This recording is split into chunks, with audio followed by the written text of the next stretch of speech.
వచ్చి ఉన్నట్టుగా ఆత్మ వలనైనను మాట వలనైనను మా యొద్ద నుండి వచ్చినదని చెప్పిన పత్రిక వలనైన ఎవడైనా చెప్పిన ఎడల మీరు త్వరపడి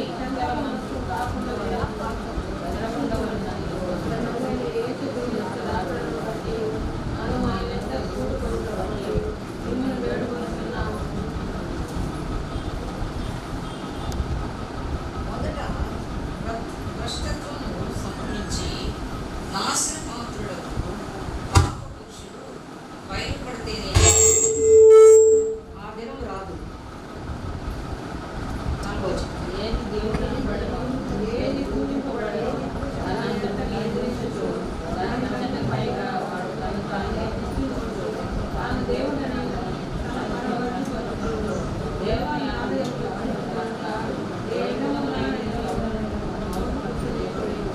మీ యొద్ద ఉన్నప్పుడు ఈ సంగతులను మీతో చెప్పినది మీకు జ్ఞాపకం లేదా?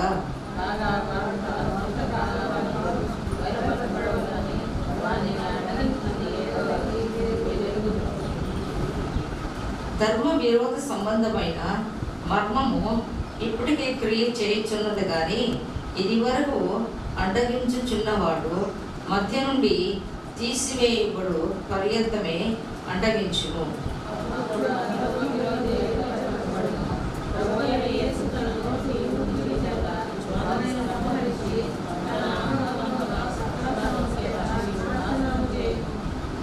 నశించుచున్న వారు తాము రక్షింపబడుటకై సత్య విషయమైన ప్రేమను అవలంబింపకపోయిరి కనుక వాని రాక అబద్ధ విషయమైన సమస్త బలముతోనూ నానా విధములైన సూచక్రియలతోనూ మహత్కార్యములతోనూ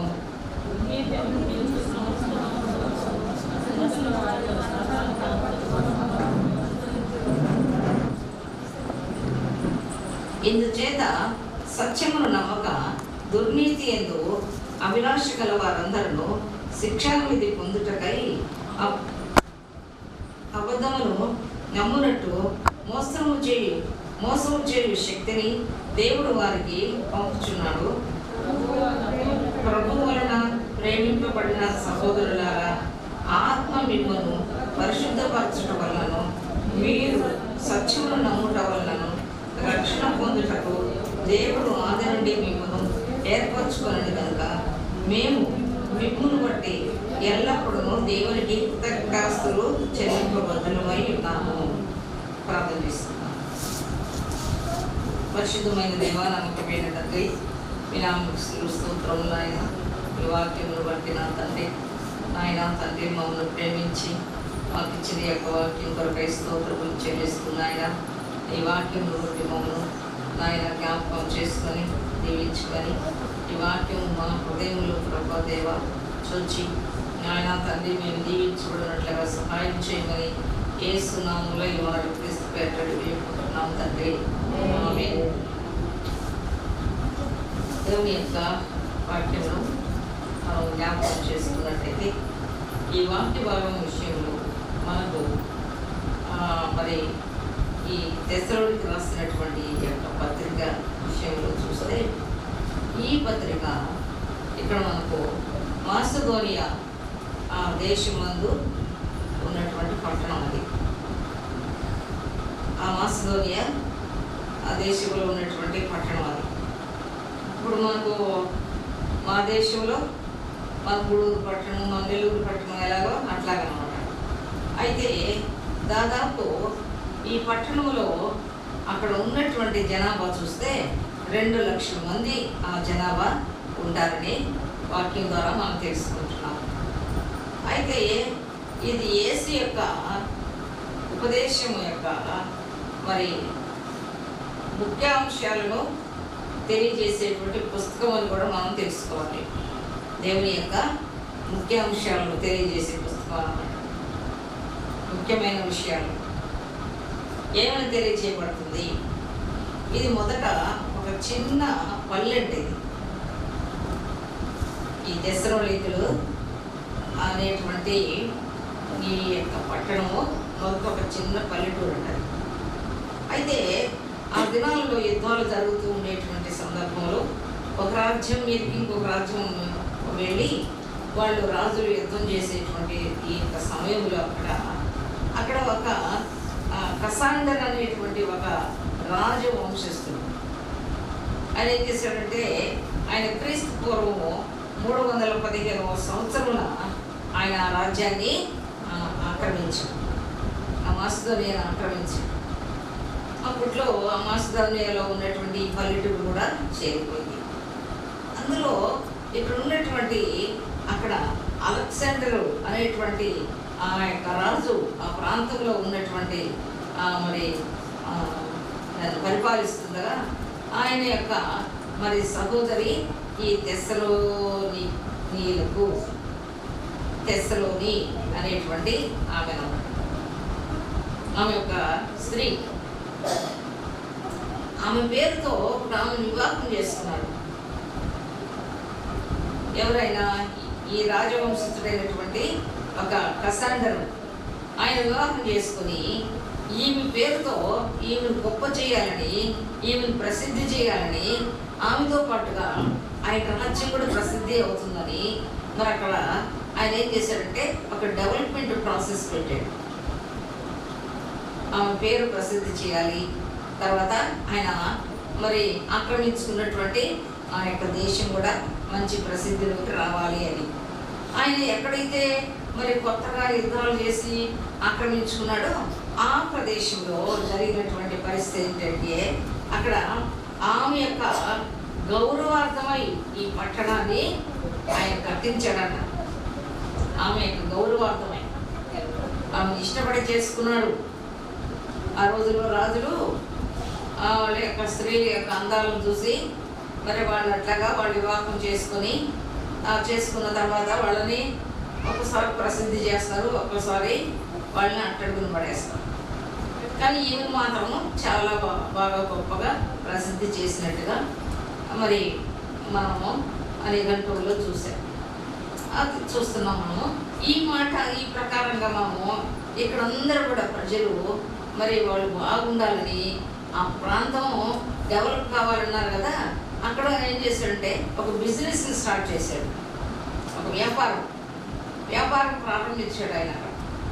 ఆ వ్యాపారం ఏమైందంటే ఆ వ్యాపారం బాగా అభివృద్ధి చెందడానికి మరి అక్కడ అన్ని ఏర్పాట్లు చేశాడు కదా.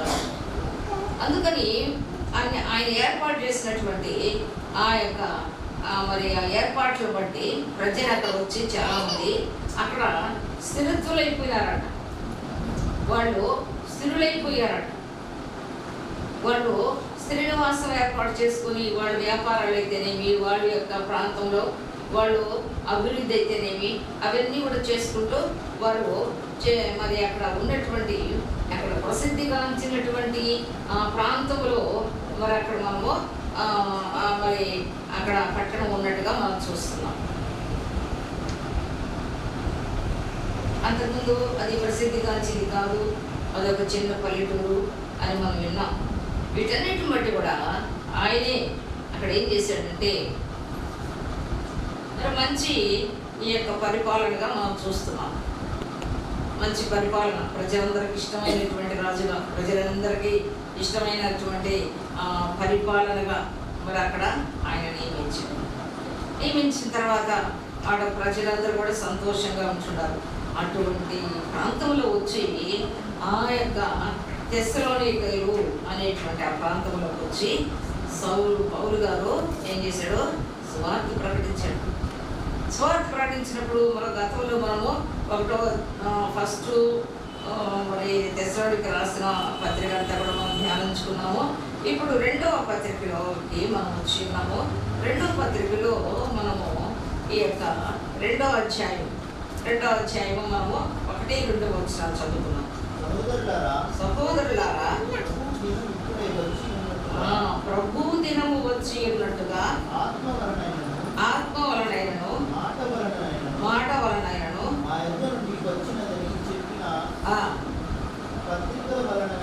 పత్రిక వలనైనను ఎవడైనను చెప్పిన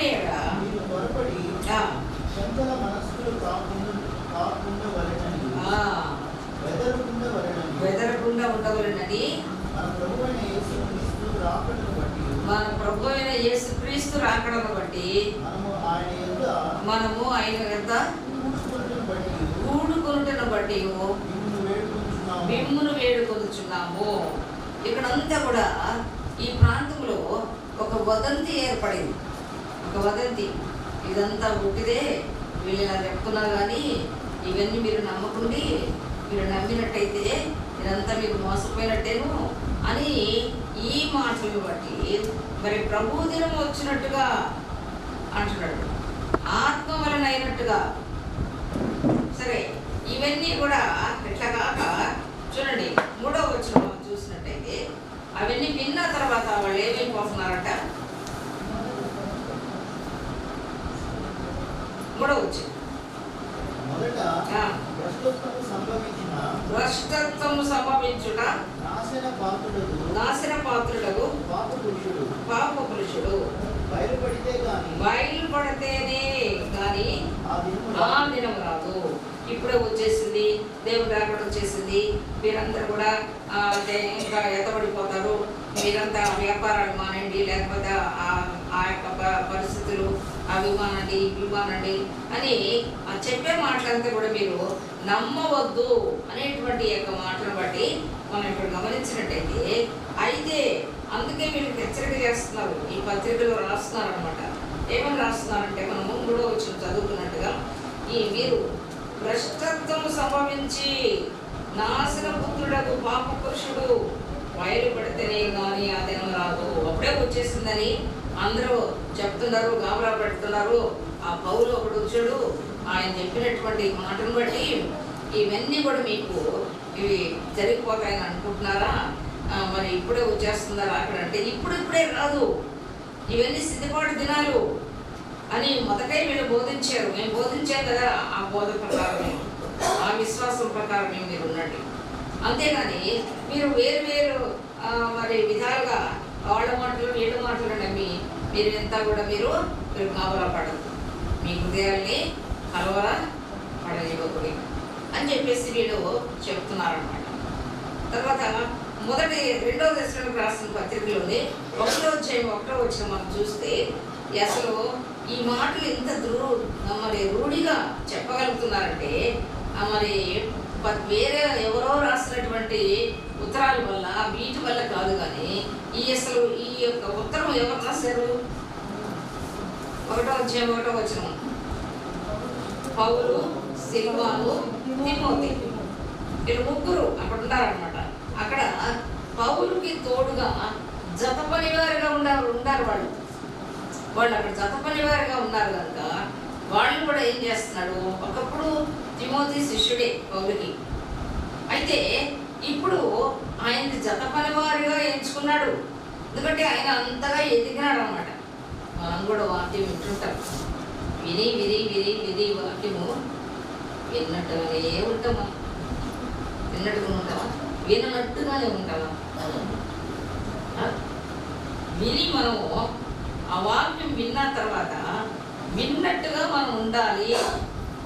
అంతేగాని మనం ఏమైపోతున్నామంటే వింటాం, ఇంటికి పోయేటప్పుడు అది దారిలోనే పోతుంది, అది ఎక్కడ జారిపోతుంది. అది గొంగులు కట్టుకున్నారో లేకపోతే గొంగులు వేసుకున్నారో ఏమేమైపోతుందో మొత్తానికి తెలియట్లేదు. అది మొత్తానికి అది జారిపోయినట్టుగా మన వాక్యము, మన వింటున్న వాక్యం ఉందండి. అందుకే ఇక్కడ ఈ యొక్క పత్రికలో ఉన్నటువంటి సత్యాన్ని మనము గమనించినట్టయితే, మరి మనకు ఈ తెస్సలోనికి రాసినటువంటి ఈ పత్రికలోని మనకు ఎన్నో సత్యాలు, మరి కొన్ని ముఖ్యమైన సత్యాలు మనకు అందించడం జరుగుతుంది అన్నమాట. ఈ యొక్క తెస్సలోనికి రాసినటువంటి ఈ పత్రికలోని 2వ తెస్సలోనికి రాసిన పత్రికలో 8వ వచనం చూద్దాం. ఆ ధర్మ విరోధి బయలుపరచబడము, ప్రభువైన యేసు తన నోటి ఊపిరి చేత వారిని సంహరించి తన ఆగమన ప్రకాశము చేత నాశనము చేయును. హల్లెలూయా. ఇక్కడ ఆయన ఆయన చెప్తున్నటువంటి యొక్క మాట ఏంటి అంటే మరి ప్రభువైన యేసు తన నోటి ఊపిరి చేత వాణి సంహరించి. ఎవరు? మనకు దుష్టబోధ చేస్తున్నాడే వింటాం మనం. చర్చలేమో బాగా మంచిగా వాక్యం చెప్పినట్టుగా వింటాం, వాక్యం ఉన్నట్టుగా చదువుకుంటున్నాం. దానికి భిన్నమైన బోధ ఏమో ఎక్కడ కూడా బోధించరు. అయితే ఇంటికి వెళ్ళేటప్పటికి ఎవరో చెప్తారు, ఇట్టంట కదా, అవునంట కదా, అక్కో వదిను ఇట్టంట కదా, అలా చెప్పారు కదా, ఇట్లా అంట కదా, అట్లా కాదంట, ఇట్టంట అని వీళ్ళు చెప్పే మాటకి మనం బాగా ఏం చేస్తామో స్టాంప్ వేసేస్తాం. అది మన హృదయంలో ముద్ద పడిపోతాం. వాక్యంలో ఉన్నటువంటి సత్యాన్ని మనం గ్రహించాలి, గ్రంథంలో ఉన్నటువంటి సత్యాన్ని మనం గ్రహించాలి. ఈ గ్రంథంలో ఉన్నటువంటి సత్యం ప్రకారంగా మనకు ఆయన ఎప్పుడు కూడా ఒక ఆపదలో మనం ఉన్నాము. అయ్యా నన్ను రక్షించు ప్రభువా అని మనం ప్రార్థన చేస్తాం. ఆయన ఎలా వస్తున్నాడు? ఆయన వాళ్ళని రక్షించడానికి ఆయన వచ్చి ఏం చేస్తున్నాడు? కేవలం ప్రేమన్నాడు తన నోటి ఊపిరి చేత వాని సంహరించి, వాని నోటి ఊపిరి చేత నీకు రావాల్సినటువంటి జ్వరాన్ని గద్దించి, నీకు రాబోయేటువంటి ఒక ఆపదను ఆయన గద్దించి, ఇంకొకటి ఏదైనా సంభవిస్తే దాన్ని గద్దించి ఆయన నోటి ఊపిరి చేత దాన్ని గద్దించి ఏం చేస్తున్నాడు? సంహరించేస్తున్నాడు. అందుకే నీకు అది లేకుండా అయిపోతుంది. వింత ఏమి లేదు. జ్వరం వస్తుందంట ఈ రోజుల్లో. జ్వరం వచ్చి ఒళ్ళు నొప్పులు, భయంకరమైన నొప్పులు, ఒక రాగాన తగ్గడం లేదు. అయితే అయినప్పటికీ కూడా మనము భయపడకుండా దేవుని స్పర్శ చేత మనము ముట్టబడినట్టయితే, దేవుడు ఊపిరి చేత మనము ముట్టబడినట్టయితే మనం ఏమవుతున్నాము? బాగుపరచబడబడుతున్నాము. హల్లెలూయా. మనకు ఎంతో గొప్ప స్వస్థతను ఆరోగ్యమును కలుగు చేయబడి ఎవరు? ఆయనే, దేవుడే మనకు కలుగు చేసేది.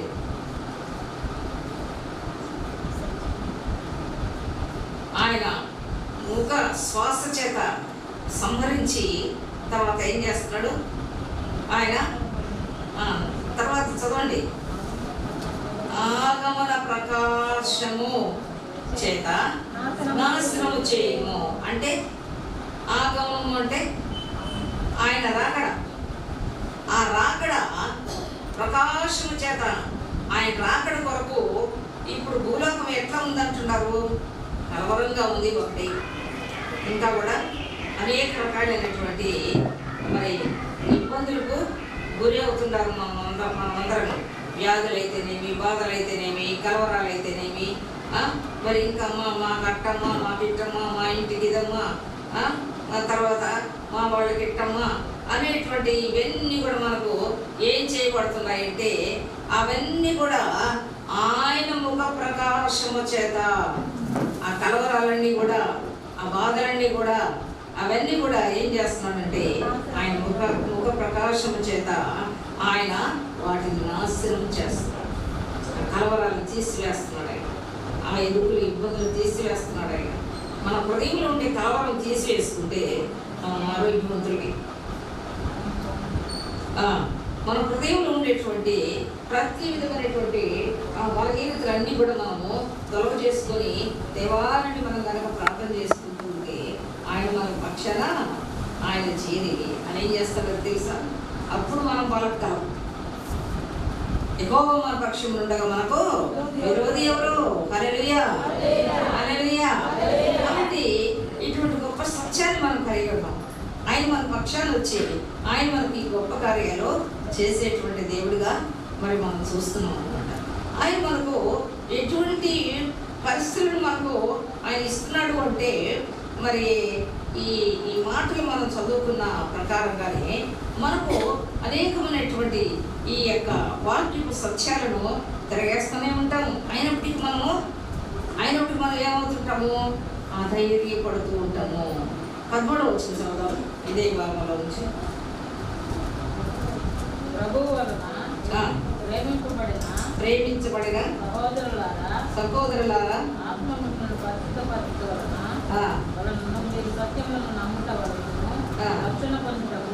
దేవుడు ఆది నుండి మిమ్మల్ని ఏర్పరచుకొని కనుక మేము మిమ్మల్ని బట్టి ఎల్లప్పుడూ బద్ధులమై ఉన్నాము. ప్రభువు వలన ప్రేమించబడ్డ వారం అంటమా. ఇప్పుడు మనం అందరం కూడా ఎందుకు చేరుకున్నాం ఇక్కడ? ఆ నమ్మకం ఉందా మనకు? ప్రభువు వలన ప్రేమించబడ్డ వారం మనము అనే నమ్మకం ఉందా మనకు? ఉంది. మీరు చెప్పకపోయినా కానీ అది అందరం చేరుకున్నామంటే మనమందరం కూడా ఎందుకు చేరుకున్నాము? ఖచ్చితంగా దేవుని చేత మనము ప్రేమింపబడుతున్నాము. అయితే ప్రేమించబడుతున్నటువంటి సహోదరులారా, ఆత్మ మిమ్మల్ని పరిశుద్ధపరచడం వలనను. ఒకసారి మనం పొరపాటు చేస్తాం, మాట వలన ఏదో గొప్పగా ఒక అబద్ధం చెప్పడం కానీ తర్వాత ఇంకేదైనా పనుల వల్ల కూడా జరిగిపోతుంటాయి. అది వెంటనే మన మనస్సాక్షి ఏం చేస్తుంది? గద్దించి ఇది తప్పు కదా, ఇది పొరపాటు కదా అని చెప్పినప్పుడు మనం ఏం చేసుకుంటాము? దాన్ని సరి చేసుకుంటాం. సహోదరికి ప్రార్థన రాదు, ఏం రాదు. నేను ఒక విలేజ్లో నేను స్కూల్ టీచర్గా పనిచేస్తున్నాను. ఆ విలేజ్లో అమ్మ నువ్వు చదువుకునే పుస్తకం ఎర్ర కొత్త నిబంధన నేను హ్యాండ్ బ్యాగ్లో పెట్టుకుని పోయి చదువుకోలేదని స్కూల్లో మధ్యాహ్నం లంచ్ పీరియడ్. ఆ పుస్తకం నాకు ఇస్తావమ్మా, చదువుకున్నాను. ఓకే తీసుకో. చదువుకున్న తర్వాత ఏం చెప్పిందో తెలుసా? దాంట్లో చాలా మందిని స్వస్థపరిచాడు కదా, అలాగే నన్ను కూడా బాగు చేయగలడు ఆయన అని అడిగేది పుస్తకం. అడిగితే తప్పకుండా బాగు చేస్తాడమ్మా, ఆయన చేయకుండా ఉండే అసమర్థుడే కాదు, ఆయన చేయగలడు, చేస్తాడు అని చెప్పింది. అనుకో అట్లాగనమాట. అది చెప్పాలంటే చాలా కొంచెం టైం తీసుకుంటుంది. కానీ ఆమె విశ్వాసం వలన ఆమెకి ఏం కలిగింది? ఆమె మొక్కరించి ప్రార్థన చేయడం తెలియదు, చర్చకు వచ్చేది తెలియదు, అనుదినం ఆమె ఏమి ధ్యానించేటువంటి పరిస్థితి లేదు. ఒకవేళ పుస్తకం చేత పట్టుకుంటే కూడా ఇంట్లో వాళ్ళు ఒప్పుకోరు. అటువంటి పరిస్థితిలో ఆమె నమ్మింది. ఆ తర్వాత ఆమెకి ఫైలేరియా కాలు బోధక బాగైంది. ఆ విశ్వాసం వల్ల బాగైంది. ఆ విశ్వాసం వల్ల బాగయ్యి యువతల కాలు ఎట్టుందో ఆ కాలు కూడా అట్టాగే నార్మల్గా వచ్చిందన్నమాట. అప్పుడు ఎంత సంతోషం అంటే ఆమె ఎన్నిసార్లు తర్వాత నేను వేరే ఊరు ట్రాన్స్ఫర్ అయ్యి వచ్చినా కానీ అక్కడ కూడా వచ్చేదాన్ని. ఆమె కాలు చూసి నేను చాలా సంతోషపడేదాన్ని. ఆమె కూడా చూపించేదాన్ని, దాన్ని బట్టి సంతోషపడేది అనమాట. అట్లాగా మనల్ని దేవుడు ఏం చేస్తున్నాడు? కేవలం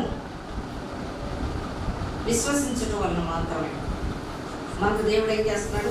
గొప్ప కార్యాలు చేస్తున్నాడు. అది హల్లెలూయా, హల్లెలూయా. ఆత్మ మిమ్మును పరిశుద్ధపరచటం వలనను ఆ స్వస్థత కావాలంటే అసలు నాకు ఆ టాపిక్ ఎందుకు గుర్తొచ్చిందంటే ఆవిడ ఒక మాట చెప్పింది. ఏంటంటే ఎక్కువ టైం పడుతుందని నేను దాన్ని చెప్పలేదు, కానీ ఆ పాయింట్ కొరకు చెప్తున్నాను. ఆమె ఫీవర్ వచ్చింది, బోధకాలం వల్ల జ్వరం వచ్చింది. హాస్పిటల్కి వెళ్దామని ఆ పల్లెటూరు నుండి నడిచి వస్తూ ఉంది. నడవలేక వెనక్కి వెళ్ళిపోయిందండి.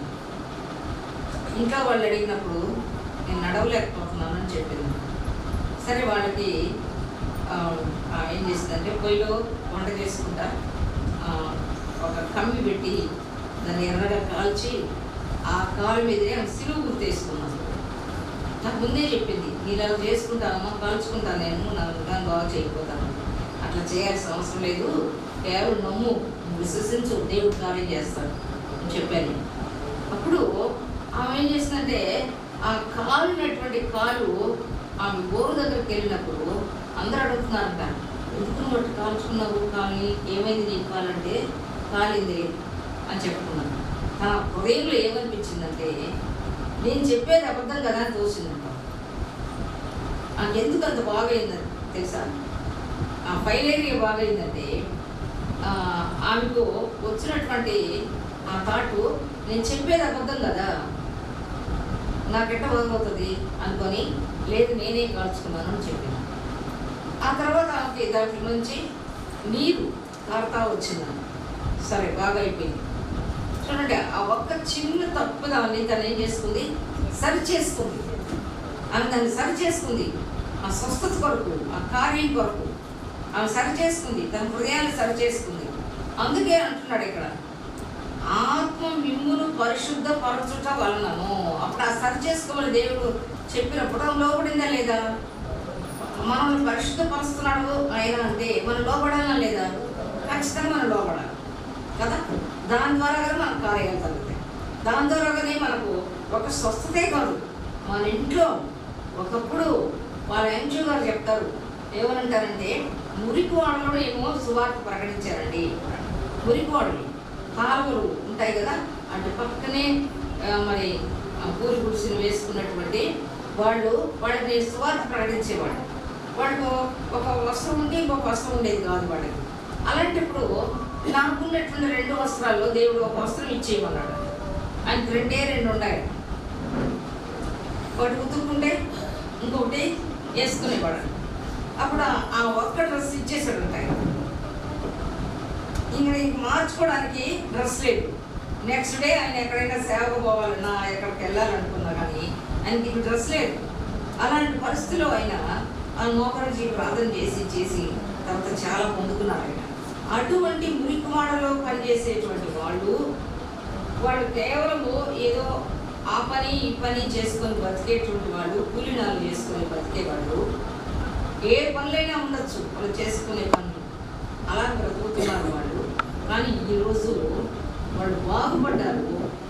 వాళ్ళకి వచ్చినటువంటి రాబడి ఎంతంటే, నా సంఘానికి వాళ్ళు కొన్ని లక్షలు ఇస్తున్నారు.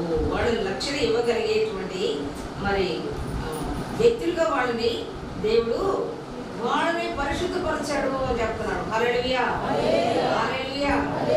వాళ్ళందరినీ కూడా దేవుడు ఏం చేస్తున్నాడు? ఆయన పరిశుద్ధపరుస్తున్నాడు. ఆయన పరిశుద్ధత లేకపోతే, మనం కంపు కొట్టుకుంటూ ఉంటే, మనం ఇంకా పేదరికంలో ఉంటే, మనం ఇంకా నశించిపోయే వారి వలె ఉంటే, మనం అలా ఉంటే మనము మరి ఎట్లా అండి? మనల్ని ఎవరైనా పక్కవాళ్ళు మనం చేరదీస్తారండి? పక్కవాళ్ళు మనం పైకి లేవనెత్తారండి? కుంగిన వేళలో చేతగాని వారు అవుతువేమో అని వాక్యం సెలవిస్తుంది. అయితే మీద వారిని లేవనెత్తువాడు ఆయనే. ఆయన ఉన్నాడు మన పక్షం, ఆయన చేస్తాడు. మీరు సత్యమును నమ్ముట వలన, ఆ తర్వాత పరిశుద్ధపరచబడి వలనను, తర్వాత ఇంకోటి ఏమన్నాడు? సత్యమును నమ్ముట వలనను. మనం ఏమి నమ్మాలంట? సత్యమును నమ్మాలంట. సత్యమును నమ్మాలి. ఆ సత్యం ఏమి అసలు? అనేక సార్లు మనం వాక్యం చదువుతూ ఉంటాం. సత్యం ఎవరు ఇక్కడ? ధర్మశాస్త్రం అంటే ఏంది? ఇట్లా డౌట్స్ వస్తూ ఉంటాయి. తర్వాత కృపయు సత్యము కలుసుకొనడు అనే ఒక దగ్గర ఉంది. అప్పుడు ఏమంటాం? కృపయు సత్యం ముద్దు పెట్టుకును అని ఉంటుంది. అంటే ఏమని? ధర్మశాస్త్రం. ధర్మశాస్త్రాన్ని సత్యం, యేసయ్యను కూడా సత్యం అనే చెప్పాలి. అట్లాగా సత్యమును నీవు నమ్ముట వలన, యేసయ్యను నమ్ముట వలన రక్షణ పొందుటకు దేవుడు ఆది నుండి మిమ్మును ఏర్పరచుకును. ఇప్పటి నుండి కాదంటండి, ఆది నుండి ఏర్పాటు చేస్తుంది. ఈ పరిచర్య ఇక్కడ మనం ఎన్నో యానివర్సరీ చేసుకున్నామమ్మా. 34వ యానివర్సరీ చేసుకున్నాం కదా. గుర్తుపెట్టుకోండి, ఈసారి అడిగినప్పుడన్నా చెప్తుంది. అంటే నేను అడగాలని కాదు, మీరు చెప్పాలని కాదు. కొన్ని విషయాలు మనం, కొన్ని టాపిక్స్ మనకు అవసరం కదా. అప్పుడు ఈ విధంగా మనము చేసుకున్నటువంటి ఈ వాక్య సహాయంతో 34 సంవత్సరాలు యానివర్సరీ చేసుకున్నాం కదా. 34 సంవత్సరాల దేవుడు ఎంతోమందికి ఎన్నో కార్యాలు చేసి ఉంటాడు. చేశాడా లేదా? ఏమో ఎవరు కలపడం లేదు, చేశాడు, ఖచ్చితంగా చేశాడు. మరి చేయబట్టే మనం అందరం కూడా ఇక్కడికి వచ్చి ఆయన్ని స్తుతించుకోగలుగుతున్నాం, ఆయన ఘనపరచుకోగలుగుతున్నాం, ఆయన నామాన్ని గురించి ఎన్నో కీర్తనలు మనం పాడుకోగలుగుతున్నాం. ఎందుకు చేయగలుగుతున్నామంటే ఆయన మనకు నేర్పుతున్నటువంటి సత్యమును బట్టి, ఆ సత్యమును బట్టి, ఆ రక్షణ పొందుటకు దేవుడు మనల్ని ఆది నుండి మిమ్మల్ని ఏర్పాటు చేస్తున్నాడు, మనల్ని అందరూ కూడా ఏర్పాటు చేస్తున్నాడు. అందును బట్టి మనం ఏం చేయాలంట? దేవునికి కృతజ్ఞతాస్తుతులు చెల్లింపబద్ధులమై ఉన్నాము. కృతజ్ఞతాస్తుతులు చెల్లించాలి, కృతజ్ఞతాస్తుతులు చెల్లించాలి. అంటే నెలలో ఫస్ట్ వీక్ నేను ఇస్తానండి అని ఒక బిడ్డ వస్తాడు ముందుకి. దేనికి? మనకు అందరికి స్నాక్స్ ఇవ్వడానికి. నేను ఇస్తానండి, దేవుడు నాకు 100 రూపాయలు ఇచ్చినప్పుడు నేను ఎంత ఇవ్వాలా? 10 రూపాయలు కదండి మనం ఇస్తాము. కాబట్టి ఆ ప్రకారంగా నేను ఇస్తానండి అని అంటే వస్తుంది. మనకందరికీ ఆ 100 లేవా? మన చేతులు మెరగడం లేదా? ఎందుకు అందరు ముందుకు రావడం? ఎందుకు అందరికి ఆ మనసు లేదు? ఎందుకు? ఎంత మనము వాక్యం బోధిస్తున్నా సరే మనకు ఆ మనసు రావడం లేదే. మన చేతులు మెరుగుతున్నాయి, నేను కూడా ఇవ్వచ్చు, నేను కూడా ఇవ్వగలను అనేటువంటి ఆలోచన నువ్వు పెట్టి చూడు దేవుడికి. ఏమా ఏమో చెప్తారు చూడు సామెత, కుక్కకి ఒక బిస్కెట్ వేసి చూడు, ఇంకేం చేస్తుందంట కుక్క? విశ్వాసం ఉంచుకోవాలి. ఆ యజమానుడి పక్షాన యజమానుడి మీద ఆశ పెట్టుకుంటుందంట, విశ్వాసం ఉంచుతాం. కాబట్టి మనం కూడా తింటానే ఉన్నాం. దేవుడిచ్చింది కదా మనం తింటున్నాము. మనం ఏమో సొంతంగా మనం తయారు చేసుకుంటున్నాం అని. ఏమో అంగట్లో ఏదైనా సరుకులు కొనుక్కోవాలంటే మనకి ఏముండాలా? మరి అవన్నీ ఎక్కడి నుంచి వస్తున్నాయి మనకు? దేవుడు ఇస్తేనే సరే, వాడు ఇంకోలేదు కూడా అనుకో, నీ కష్టమే, నీ కష్టార్జితమే అనుకో. అని నువ్వు కష్టం చేసుకోవడానికి నీకేముండాలా? శక్తి ఉండాలా? ఎలా ఉంటే శక్తి వస్తుంది? ఆరోగ్యం ఉంటే అది గొప్ప విషయం. ఆరోగ్యం ఉంటేనే ఆ ఆరోగ్యం ఎవరు వస్తున్నారండి? దేవుడు ఇస్తారు. అది మనం గుర్తుపెట్టుకోవాలి. దేవుడు ఇచ్చిన ఆరోగ్యం, దేవుడు ఇచ్చిన ఆయుష్కాలం, దేవుడు ఇచ్చినటువంటి సమస్తాన్ని బట్టి మనం అనుభవిస్తున్నాం. ఆ ప్రకారంగా మనం ఏం చేయాలంటే, ఇదిగో నాకు బాగైంది, ఇదిగో నేను బాగుపడ్డాను, ఇదిగో నా కుటుంబం బాగుపడ్డది. బాగుపడాలని మనం అడుగుతామా లేదా దేవుని? ఖచ్చితంగా అడుగుతాము. అయ్యా మనం బాగు చేయండి, దావీదు కుమారుడా రక్షించు, దావీదు కుమారుడా రక్షించమని గొగ్గోలు పెడతాం, ప్రార్థన చేస్తాం, అడుగుతాం. దేవుని అడిగి మనం ఏం చేస్తామంటే ఆ శక్తిని పొందుతాం. ఆయన మనకి ఇచ్చేంత వరకు మనం పొందుతాం. రోగి పడక మీద ఎంతవరకు మూలుగుతాడు? తనలో వ్యాధి ఉన్నంత వరకు ఏం చేస్తాడు? మూలుగుతూనే ఉంటాడు. దేవునిలో కూడా నువ్వు విశ్వాసం ఉంచుకొని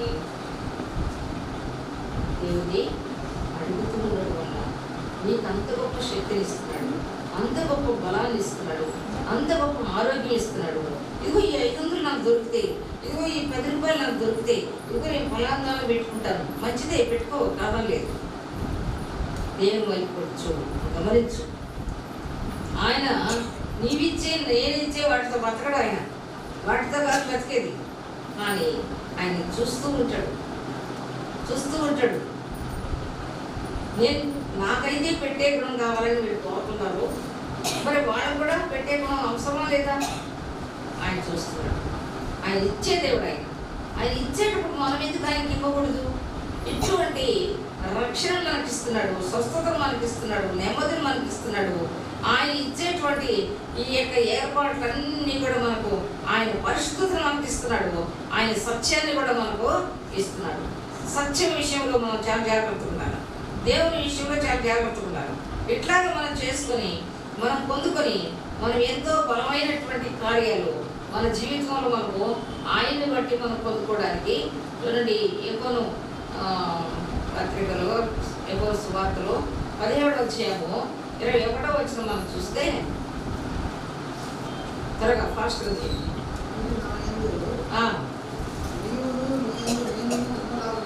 ఉన్నలాగా వారును ఏకమై ఉండవలనని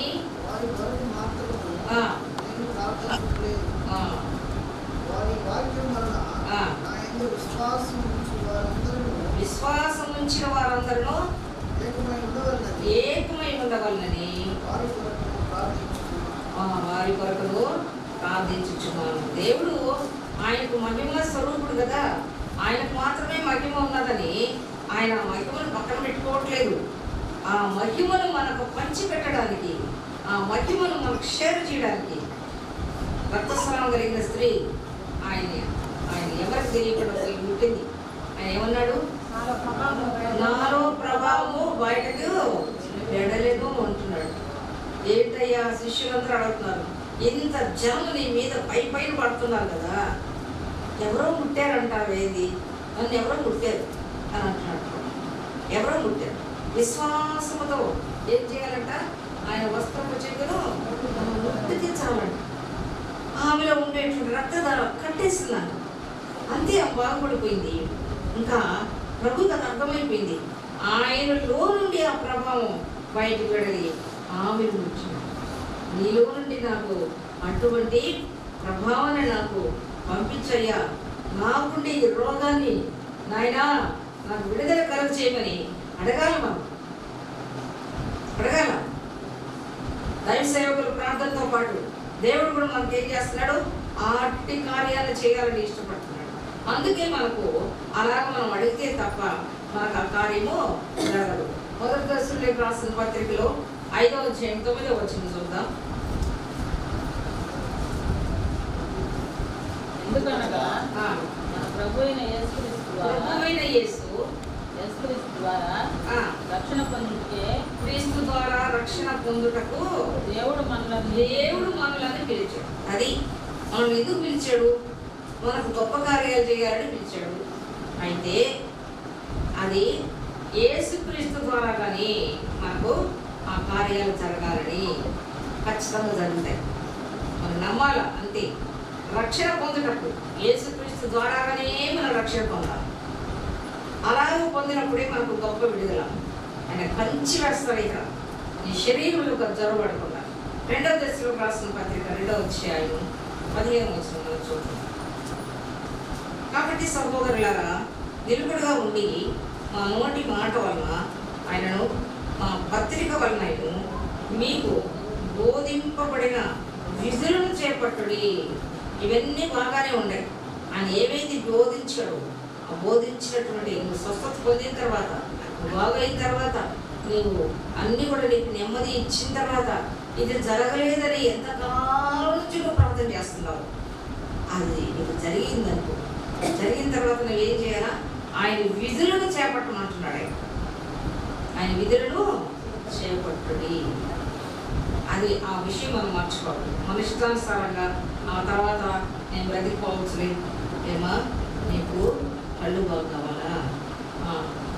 మరి ఒకసారి నాకు ఒక 10th క్లాస్ పాట వాల్యూషన్ వెళ్ళినప్పుడు నేను ఒకటే తొందర చేస్తున్నాను. ఫోన్ చేసి, అక్క మేము వస్తాం అక్క, ఇక్కడికి వస్తే వీలు కాదమ్మా, ఎవరు రాలేవు, నేనే వస్తాను, మీరు ఏం కావాలా, ఎక్కడ ఉన్నారు, మేము పలానా చోటు ఉండవు. సరే అక్కడికి వెళ్ళా. చాలా అలసిపోయి ఉంటాను. ఏదో టిఫిన్ పెట్టారు. వెళ్ళిన తర్వాత అది గొప్ప తినేసే నేను టైర్డ్ అయిపోయాను. పెట్టింది ఏదో చిన్నవి అంత ఏదో పెట్టారు, బొండాలు లాంటివి. సరే తినేసాను, రిలాక్స్ అయిపోయాను. అతను వాళ్ళు ఇదిగో ఈ ప్రార్థన చేయాలట. సరే ఏమమ్మా అంటే, ఇక నీకు కళ్ళు రావు అని చెప్పారు. ఎవరు చెప్పారు? కంటి డాక్టర్గా చెప్పారు. ఇక నీకు కళ్ళు రావు అని. అప్పుడు ఆమె ఏం చేస్తుందంటే, నాకు అమ్మ పిలిపించి ప్రార్థన చేయించండి. సరే అందరూ కలిసి ఆలోచించి, సరే ఆమె బాధను చూడలేక సరే నన్ను పిలిచారు. నేను వెళ్ళాను, ప్రార్థన చేశాను. సరే నేను వచ్చేసాను. ఆ కళ్ళను దేవుడు వెలుగుతూ కూర్చున్నట్టు చూపించాడు నాకు. ఆ దర్శనం చెప్పాను నేను. సరే నేను వచ్చేసాను. ఆ తర్వాత చెప్పారు నాకు, కంటి డాక్టర్ అమ్మ చెప్పినటువంటి దాన్ని దేవుడు ఏం చేశాడు? వెలుగుతూ ముట్టాడు కదా, ప్రార్థన చేసి వెలుగుతూ ముట్టాడు కదా. ఆమె బాగా అయిపోయింది. ఏమ్మా పలానా ఎట్లుంటుంది అని నేను అడిగినప్పుడు వాళ్ళు ఏం చెప్తున్నారు తెలుసా? అక్క ఆమె బాగా అయిపోయింది అక్క, హాయిగా ఆమె టీవీలో సినిమాలు చూస్తున్నారు, సీరియల్ చూస్తున్నారు. చూడు ప్రభు ఏం చెప్తున్నాడు? మీరు బాగా అయిపోయిన తర్వాత ఆయన విధులను గైకొనడి అంటున్నాడు. ఆయన చెప్తున్నటువంటి మాటలు గైకొనడి అంటున్నాడు. అవి మనం గైకొనాలి. ఇట్లాగా మనము ఈ వాక్యాన్ని బట్టి మనం గమనించినట్టయితే మనం ఆయనకి ఎంతో సాక్షులమై ఉండాలి, బద్ధులుగా ఉండాలి, బద్ధులమై ఉండాలి. చివరిగా ఒక మాట చదువుతూ ముగించుకున్నాం.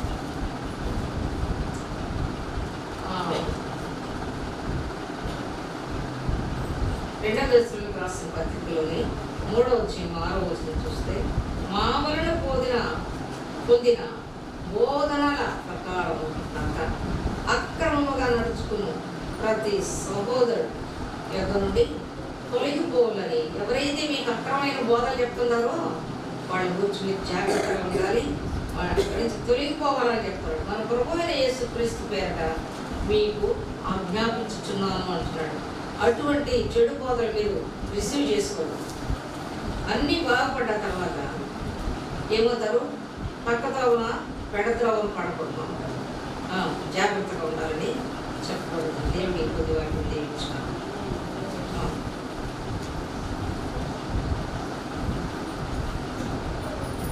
చిన్న మాట, పరిశుద్ధమైన దేవ, గొప్ప దేవ, నీకు ఈ వాక్యం మాకు ఇచ్చినందుకు నీకు స్తోత్రములే. నీ వాక్యానుసారంగా మేము జీవించడం గొప్ప దయచేయండి. ఇంకా గొప్ప మేలులు మేము పొందుకోవడానికి గొప్ప దయచేయమని, నీ యొక్క నామంలో గొప్ప దేవ గొప్ప శక్తిని మేము పొందుకున్నట్టు గొప్ప దయచేయమని నీకే వందనాలు చెల్లించుకుంటూ చేస్తున్నాములు మమ్మల్ని ఆ రీతిగా నిలబెట్టమని మిమ్మల్ని క్రీస్తు పేరు అడిగి లేపుకుంటున్నాం తండ్రి. ఆమేన్.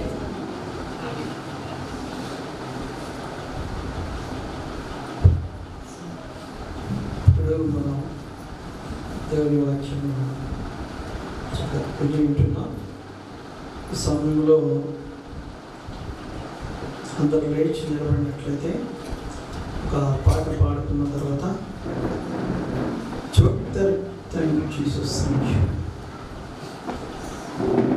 చివరి ప్రార్థనా స్వరంతో మనం కొనసాగుతాం. ఒకసారి అందరూ లేచి శాంతి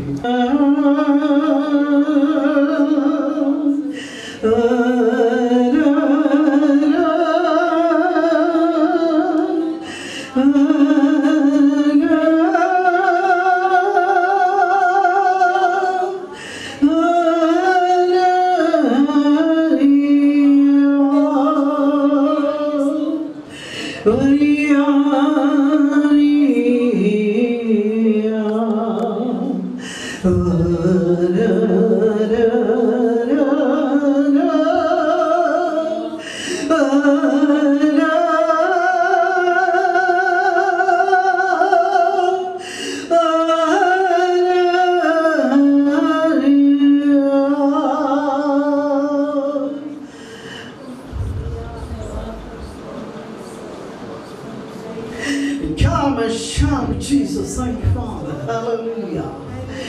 Makura Mashida Rakamala Bashia. The Kimri Baba Shikumala Bashida Rakamala.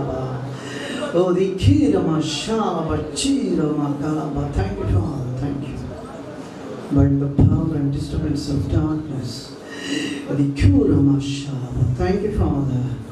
By the pain and disturbance, my Magalin Deva, Pandana, Sutra, Chilistra, the Samemra Prabha, and the Karamashala.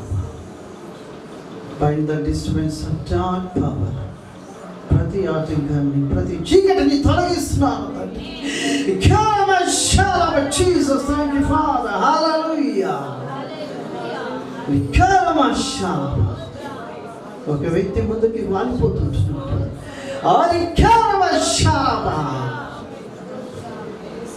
Bind the pain in the name of Lord Jesus.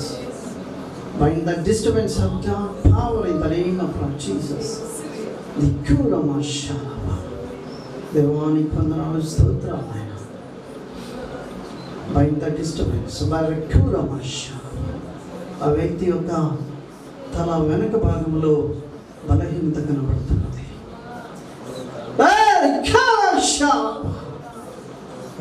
కొంతనాడు స్తోత్రాలు బయట the disturbance అది సాయం చేయండి తండ్రి. ఏవైతే కావాలా. Thank you Jesus, thank you father. Hallelujah. బయట the pain and disturbance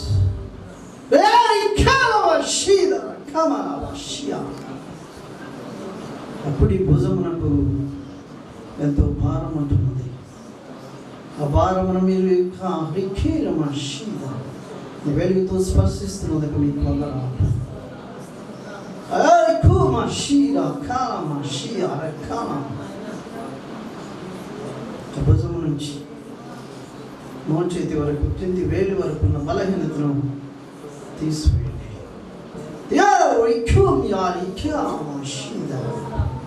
thank you Jesus, thank you. మహిమ కలిగిన దేవానికి వందనాలు, స్తోత్రాలు. రెండు మోకాళ్ళు కట్టబడుతున్నాయి. Bind the pain in the name of Jesus. ఆ మోకాళ్ళ మధ్యలో ఉన్నటువంటి ఆ చీకటిని మీరు తీసివేయండి. Thank you father, thank you. కృపగలిగిన దేవానికి వందనాలు, స్తోత్రాలు నాయన. Jesus, thank you. నూతన బలంతో నింపి నడిపించు. థ్యాంక్ యూ ఫాదర్, నీకే వందనాలు, స్తోత్రాలు నాయన.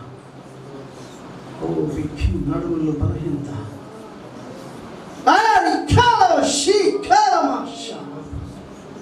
అయానికి స్తోత్రాలు చెల్లిస్తా. సహాయం చేయండి. మహిమతో నింపటి నడుము నుంచి మోకాలు వరకు వెనుక భాగంలో ఉన్న బలహీనత అంతటిని మీరు తొలగించండి. మీ కృపతో నింపండి. అయానికే స్తుతులు, స్తోత్రాలు చెల్లిస్తున్నాను. ఈ సమయంలో నా ప్రభా పితబడిన వాక్యమును బట్టి నీకు వందనాలు. వాక్యంలోని మర్మాన్ని గ్రహించుకుని ఆ విధంగా సాగడానికి మీ కృపా సహాయంతో నింపండి. దేవానికి స్తుతులు, స్తోత్రాలు. శోధించడానికి ప్రయత్నించే ప్రతి ఆటంకాన్ని మీరు దూరం చేసి మీరు మహిమ ఘనత పొందబోతున్న దేవానికి వందనాలు చెల్లించుకుంటూ వచ్చిన ప్రతి బిడ్డను మీరు ఆశీర్వదించండి. Bind the pain and disturbance of dark power in the name of Lord Jesus. ప్రతి ఒత్తిడిని తీసివేసి బలపరచుకునేటువంటి ఆ మధ్యలో ఓ రిక్షామాష ఉన్నటువంటి నాయన దేవుడు ఓ రిక్షాలమాషీద రామాషియా ఒక ఇండియన్ ఫ్లాగ్ని మధ్యలో నిలబెట్టి ఉంటున్నాడు.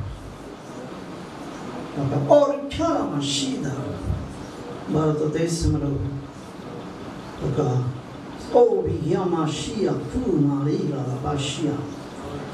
సాక్షిగా నిలబెట్టడానికి ఆయన సిద్ధపడుతున్నాడు. దేవానికి వందనాలు, స్తోత్రాలు. ఆయన వచ్చిన ప్రతి బిడ్డను వెండిగా ఆశ్రయించు. తిరిగి వచ్చి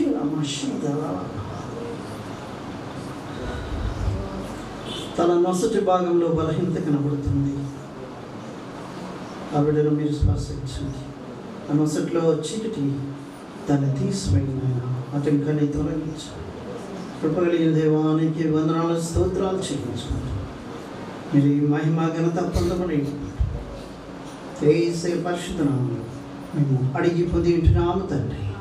ఆమేన్. దయచేసి కూర్చుందాం. అందరూ కూర్చోండి.